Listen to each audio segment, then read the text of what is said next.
Episode के starting में हम देखते हैं कि दोग्यो को शक हो जाती है, इसलिए वो फोटो बूथ की तरफ आने लगता है। इधर दोई अपना हाथ गुवन के हाथ में देती है ताकि वो मैजिक करके यहाँ से चले जाए, बट गुवन का मैजिक यहाँ पे काम नहीं करता है। गुवन को समझ में नहीं आ रहा था कि वो इस टाइम क्या करे। इधर दोग्यो भी आगे बढ़ रहा था, इसलिए गुवन बचने के लिए दोई को किस कर देता है। और जब दोग्यो यहाँ पे आता है और कॉटन हटाकर देखता है, तब वो देखता है कि यहाँ पे कोई किस कर रहा है, इसलिए वो वहाँ से चला जाता है। इसके जाने के बाद गुवन दोई से कहता है कि मैं बस हम दोनों का फेस छुपा रहा था, इसलिए मैंने ऐसा कुछ कर दिया। तो दोई कहती है कि अच्छा किया। उसके बाद दोई अपने आप से कहती है कि पता नहीं इसका मैजिक काम क्यों नहीं करता है। दोई की ये बात गुवन सुन लेता है और कहता है कि हाँ, सडनली मेरा पावर काम क्यों नहीं कर रहा था। तुम सही बोल रही हो, मेरा पावर अचानक से काम क्यों नहीं कर रहा था। इसके बाद ये दोनों यहाँ से बाहर आते हैं। दोई यहाँ से डायरेक्ट उस लॉकर के पास जाती है और जैसे गुवन यहाँ से जाने वाला होता है, फोटो बूथ से फोटोज बाहर आ जाते हैं। यहाँ पे गुवन इस तरीके से अपनी और दोई की फोटोज को देखकर स्माइल करने लगता है। इसके बाद ये भी वहाँ पे चला जाता है। अब जब दोई लॉकर को ओपन करती है, तब इसके अंदर कुछ नहीं होता है। ये देखकर वो कहती है कि वो यहाँ पे क्या देख रहा था। तो गुवन कहता है कि शायद जो इसके अंदर था वो उसे लेकर ही चला गया होगा। ये दोनों बात कर रहे होते हैं, तभी पीछे से वही लेडी आवाज देती है जिसे हमने किसी एपिसोड में पुलिस स्टेशन में देखा था। वो बोलती है कि तुम दोनों यहाँ पे क्या कर रहे हो। अचानक से आवाज आने की वजह से ये दोनों घबरा जाते हैं। गुवन दोई को पीछे करता है और उस लेडी से पूछता है कि तुम कौन हो। तो वो लेडी कहती है कि मैं इस जगह को बहुत ही अच्छे तरीके से जानती हूँ, इसलिए इसके बारे में जो कुछ भी पूछना है वो तुम मुझसे पूछ सकते हो। इनकी ये सारी बातें इन दोनों को समझ में नहीं आती है, इसलिए दोई पूछती है कि तुम कौन हो। तो वो लेडी कहती है कि तुम सब बताओ कि मैं किसकी तरह दिखती हूँ। तो गुवन कहता है कि तुम भिखारी की तरह दिखती हो। इसके बाद गुवन दोई से कहता है कि चलो हमें यहाँ से चलना चाहिए, हमारे पास इसके लिए टाइम नहीं है। और इसके बाद ये दोनों जाने लगते हैं। इन दोनों को जाते हुए देख ये लेडी फिर से बड़बड़ाना स्टार्ट कर देती है और कहती है कि ये टिमटिमा रहा है।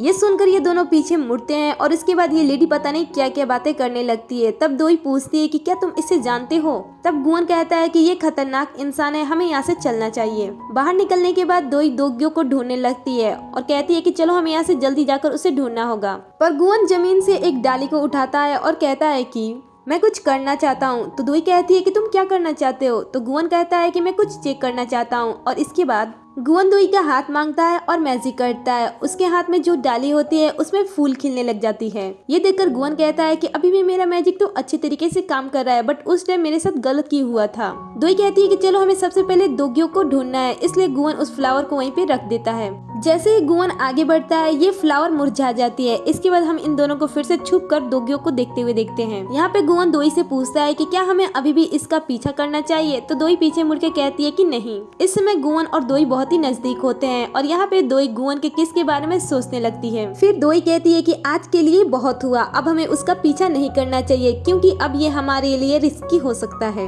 अब हम नोसियुक की वाइफ को देखते हैं जो कि मेडिटेशन कर रही होती है और जैसे ही दोग्यो अंदर जाता है वो उससे बात करने के लिए आती हैं। यहाँ पे वो अपने बेटे से पूछती हैं कि क्या तुम अपना फिजियोथेरेपी करा रहे हो और अपने डॉक्टर के पास जा रहे हो। तो दोग्यो कहता है कि मैं कुछ टाइम के लिए थ्योरी से ब्रेक लेना चाहता हूँ क्योंकि मैं अभी इस समय अपने काम को लेकर बहुत ही ज्यादा बिजी हूँ। फिर इसकी मॉम इससे पूछती है कि तुम्हारे डैड तुम्हारे बारे में पूछ रहे थे। ये सुनकर ये गुस्सा हो जाता है और कहता है कि मैं अपना ख्याल अपने से रख सकता हूँ, मुझे किसी डॉक्टर और फिजियोथेरेपी की जरूरत नहीं है। और इतना कहकर ये यहाँ से चला जाता है। अब हम गुवन और दोई को देखते हैं। यहाँ पे गुवन दोई का हाथ पकड़कर मैजिक कर रहा होता है और मैजिक से एक पेपर को बर्ड में बदलकर उसे उड़ा रहा होता है और कहता है कि आखिर प्रॉब्लम क्या है। ये सब देखकर दोई कहती है कि इससे अब मेरे सर में दर्द हो रहा है। और इतना कहकर वो अपना हाथ खींच लेती है और जादू से उड़ती हुई बर्ड नीचे गिर जाती है। तभी गुवन कहता है कि ये सही है, उस दिन भी ऐसा ही हुआ था। उस दिन भी मेरी मैजिक काम नहीं कर रही थी और ऐसा लग रहा था कि मैं कार से टक्कर खाकर गिरने ही वाला हूँ क्योंकि उस वक्त मेरी मैजिक काम नहीं कर रही थी। एंड जब हम पानी में गिरे तब मेरा टैटू तुम्हारे हाथ में ट्रांसफर हो गया।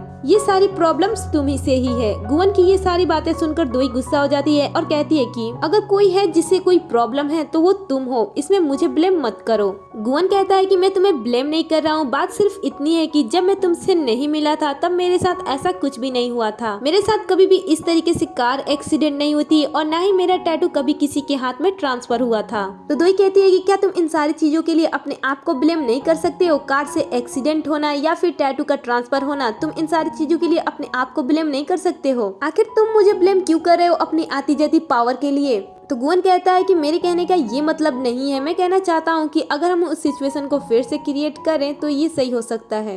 वैसे मिस्टर पार्क अभी तक यहाँ पे क्यों नहीं आए? जोर जोर से रोने की वजह से मैं अभी तक कॉफी भी नहीं पी पाया हूँ। सीन शिफ्ट होती है। इसके बाद हम जोशियो को देखते हैं जो कि सुनवल थिएटर सेरेमनी की फोटोज को देख रहा होता है और इन फोटोज के बीच में उसे कुछ ऐसा मिलता है जिससे कि वो परेशान हो जाता है। अब हम पार्क को देखते हैं जो कि गुवन का सामान लेकर आ रहा होता है। सामने से मिस सिन भी होती हैं जो कि ये भी कुछ सामान को लेकर यहाँ पे आ रही होती हैं। पार्क कहता है कि मुझे ऐसा लग रहा है कि जैसे हम मैरिज कपल के हाउस वार्मिंग पार्टी में जा रहे हैं। ये सुनकर मिस सिन कहती है कि ना ही वो दोनों मैरिज है और ना ही ये हाउस वार्मिंग पार्टी है। पार्क कहता है कि मैं तो बस मजाक कर रहा था, आप इतनी सीरियस क्यों हो रही हो? मिस सिन कहती है कि मैं सीरियस नहीं हूँ। उसके बाद वो कहती है कि तुम्हारे पास इतना कम सामान क्यों है? तभी पार्क पीछे की तरफ इशारा करता है और हम देखते हैं कि सामने से काफी सारा सामान आ रहा होता है जो कि पूरा का पूरा गुवन का होता है। दो ये सब देखकर कहती है कि ये सब क्या है? तो गुवन कहता है कि ये मेरे कपड़े और मेरे जरूरत के सामान हैं और मेरा कीमती कलेक्शन जो मुझे रिफ्लेक्ट करता है। ये सुनकर मिसिन कहती है कि तो तुम इन सारी चीजों को छोटा सा कलेक्शन कह रहे हो? इस समय पूरा अपार्टमेंट गुवन के सामान से भर गया होता है। इसे देखकर दोई कहती है कि ऐसा लग रहा है कि पूरा सुनवल फाउंडेशन यहीं पे आ गया है। ये सुनकर गुवन कहता है कि ऐसा तुम्हें इसलिए लग रहा है क्योंकि सुनवल फाउंडेशन और मैं एक ही हैं। इसके बाद पार्क कहता है कि मैं इन सामानों को कहाँ रखूं? तो गुवन कहता है कि यहीं पे रख दो। फिर वो देखता है कि पूरा अपार्टमेंट भर गया है, इसलिए वो कहता है कि इसे ले जाकर दोई के कमरे में रख दो। अब दोई की बर्दाश्त से सारी चीजें बाहर हो जाती हैं, इसलिए वो जोर से चीखती है और कहती है कि नहीं। और फिर वो अपने आप को कंट्रोल करती हुए और मुस्कुराते हुए गुवन से कहती है कि जरा मेरे साथ 1 सेकंड के लिए आओ, मुझे तुमसे बात करनी है। गोई अपने रूम में जाकर गुस्से से गुवन का इंतजार करती है। तभी गुवन दरवाजे पे आता है और कहता है कि पार्क के पास अभी बहुत सामान है, इसे ये कहाँ पे रखे? ये देखकर दोई बहुत ही ज्यादा गुस्सा हो जाती है और गुवन के हाथ को खींचते हुए रूम में लाती है और जोर से दरवाजा बंद कर देती है। और उसके बाद वो कहती है कि तुम अकेले नहीं हो जो इस अपार्टमेंट में रह रहे हो, तुम्हें इस अपार्टमेंट को मेरे साथ शेयर करना है। तो गुवन कहता है कि तो मैं क्या करूं? तो दोई कहती है कि तुम्हें ये करना है कि तुम अपने साथ जितने भी अननेसेसरी चीजों को लाए हो उसे हटा दो। तो गुवन कहता है कि मुझे इन सारी चीजों की जरूरत है। तो दोई कहती है कि अभी के अभी इन सारी चीजों को बाहर कर दो। तो गुवन कहता है कि मैं ऐसा नहीं करूंगा। तो दोई कहती है कि यह जगह छोटी नहीं है, बस तुम ही हो जो अपने साथ इतने सारे सामान रखते हो। तो दोई कहती है कि क्या तुम इतने क्राउडेड प्लेस में रहना चाहते हो? तो गुवन कहता है कि ये तुम्हारी गलती है कि ये इतनी छोटी सी जगह है। गुवन कहता है कि ये सब कुछ सामान नहीं है, ये सभी चीजें मेरी हिस्ट्री और आइडेंटिटी को रिप्रेजेंट करती है। ये सारी चीजें गुवन है और गुवन ये सारी चीजें हैं। गुवन की ये सारी बातें सुनकर दोई गुस्सा हो जाती है और कहती है कि अगर ऐसी बात है तो तुम इस जगह को छोड़ दो। और इसके बाद वो गुवन और गुवन के सारे सामान को अपार्टमेंट से बाहर फेंक देती है और कहती है कि जीने का आनंद लो अपने हिस्टोरिकल और अपनी अच्छी चीजों के साथ। और इसके बाद दोई यहाँ से चली जाती है। इसके बाद गुवन आगे बढ़ता है और दरवाजे को खटखटाते हुए कहता है कि कम से कम मुझे 1 कप कॉफी तो दे दो। तभी दोई तुरंत उसे कॉफी दे देती है और फिर से दरवाजे को बंद कर देती है। बाहर जो कुछ भी हो रहा था ये सारी चीजें पार्क और आए सारे वर्कर्स इसे देख रहे थे। तभी पार्क उसके पास आता है और कहता है कि अब मुझे तुम्हें देखकर ऐसा लग रहा है कि तुम अब सच में शादीशुदा हो। ये सुनकर गुवन कहता है कि क्या शादी के बाद ऐसी लाइफ हो जाती है? मैं अपना सामान भी घर में नहीं रख सकता हूँ। तो पार्क कहता है कि ये सब मैं कैसे बता सकता हूँ, मैं तो अभी सिंगल हूँ ना। तो गुवन कहता है कि तुम कभी भी शादी मत करना। तो पार्क कहता है कि क्या कहते हो, मैं वर्कर से बोलकर इन सारे सामान को वापस कर दूं? तो गुवन कहता है कि इन्हें ऐसे मत ले जाओ, ये मेरी इज्जत का सवाल है, मैं यहाँ से इस तरीके से वापस नहीं जाऊंगा। उसके बाद हम घर के अंदर देखते हैं। यहाँ मिसिन दोई से कहती है कि शादी के बाद ऐसा ही होता है। तो दोई कहती है कि आप ऐसी कैसी बातें कर सकते हो, आप तो शादीशुदा भी नहीं हो। तो मिसिन कहती है कि मैं शादीशुदा हूँ। ये सुनकर दोई शॉक्ड हो जाती है और पीछे मुड़कर पूछती है कि ये सारी चीजें कब हुई? तो मिसिन कहते हैं कि मैं सच बताऊं तो मैं पहले से ही शादीशुदा थी। मैं इन सारी चीजों को छुपा कर रख रही हूँ पिछले 5 सालों से।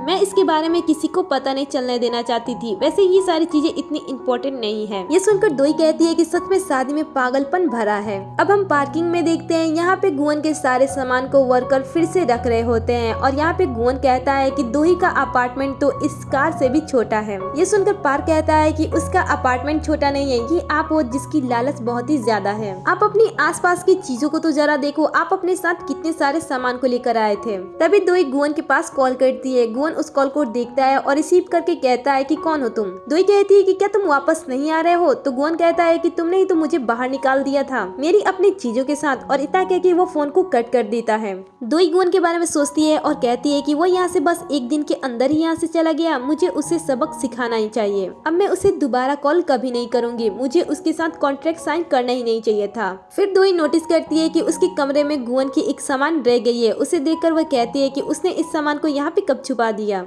अब हम गुवन को देखते हैं। गुवन कहता है कि मुझे विश्वास नहीं हो रहा है कि उसने मुझे अपने घर से निकाल दिया। वैसे पार्क अब तुम यहाँ से जाओ और परफॉर्मेंस पे ध्यान दो। ये सुनकर पार्क कहता है कि जब से आपकी और गुवन की शादी की बात गायन को पता चली है तब से वो गायब सी हो गई है। कल परफॉर्मेंस है बट मैं अभी तक उससे बात नहीं कर पाया हूँ, आप जरा चलकर उससे बात कर लो। तो गुवन कहता है कि मैं क्यों उससे बात करूँ। तो पार्क कहता है कि जब आप उससे बात करोगे तो उसे अच्छा फील होगा। गुवन कहता है कि पार्क तुम उन सारी चीजों को भूल जाओ, अगर वो नहीं आती है तो शो को कैंसिल हो जाने दो। अब इधर हम देखते हैं कि दोई गुवन के बॉक्स को ओपन करती है। यहाँ पे उसे काफी सारी अलग अलग चीजें मिलती है। इसे देखकर वह कहती है कि आखिर इसके पास कैसी कैसी चीजें रहती हैं। तभी आवाज आती है कि तुमने अपना डोरमेट खरीद लिया। ये अलमाइटी जू होती हैं और दोई कहती है कि डोरमेट। यहाँ पे अलमाइटी जू और दोई आपस में बातें करते हैं। यहाँ पे अलमाइटी जू दोई को समझा रही होती हैं। तभी जोशियो को कॉल आता है और अलमाइटी जू गायब हो जाती हैं। फिर दोई कॉल रिसीव करती है और जोशियो कहता है कि मैं तुमसे कुछ प्राइवेटली बात करना चाहता हूँ। ये सारी बातें गुवन के बारे में है। इधर गुवन कार में बैठा होता है और कहता है कि क्या अब दोई मुझे कॉल भी नहीं करेगी। ओके अब ठीक है, मैं कार में ही रह लूंगा, ये कार उससे बहुत ही ज्यादा अच्छी है। ये बोलकर वो कार की सीट को पीछे करता है बट सामान की वजह से कार की सीट पीछे नहीं होती है। इसलिए वो गुस्से में बाहर आकर सामान को बाहर फेंकने लगता है और कहता है कि यहाँ पे इतनी सारी सामान क्या कर रही हैं। सामान को बाहर निकालने के बाद वापस से आकर वो सीट पे अच्छे तरीके से बैठता है और कहता है कि ये सीट तो उसके अपार्टमेंट से भी ज्यादा कंफर्टेबल है। तभी हम जोशियो को दोई के अपार्टमेंट में जाते हुए देखते हैं। यहाँ पे जोशियो मिस्सेन को देखकर कहता है कि मुझे नहीं पता था कि आप भी यहीं पे हो। तो मिस्सेन कहती है कि आज मैं यहाँ पे इसलिए हूँ क्योंकि गुवन यहाँ पे आ रहा था। इसके बाद ये बात करने के लिए दोनों स्टडी रूम में चले जाते हैं। यहाँ पे जोसेफ पूछता है कि क्या यहाँ पे गुवन फाइनली यहाँ पे रहने के लिए आ गया है। तो दोई कहती है कि ये सारी चीजें शादी के गॉसिप को रोकने के लिए हैं। जोसेफ दोई से कहता है कि तुम गुवन के बारे में क्या जानती हो। तो दोई कहती है कि ऐसा लगता है कि उसके बारे में जानने के लिए कुछ नहीं है। फिर जोसेफ कहता है कि क्या तुमने शादी करने से पहले उसके बारे में कुछ छानबीन की थी। तो दोई कहती है क्या तुम उसकी फैमिली और एजुकेशन के बारे में बात कर रहे हो। फिर जोसेफ कहता है कि मेरे पास तुमको दिखाने के लिए कुछ है, और इसके बाद वो अपने बैग से कुछ फोटोज को निकालकर उसे दिखाने लगता है और कहता है कि ये फोटोज 1977 में ली गई सुनवल थिएटर की सेरेमनीज की फोटोज है एंड देखो इसमें गुवन है। इस फोटो को देखने के बाद दोई कहती है कि वेल आगे का पार्ट देखने के लिए चैनल को सब्सक्राइब करें एंड थोड़ा सा वेट करें।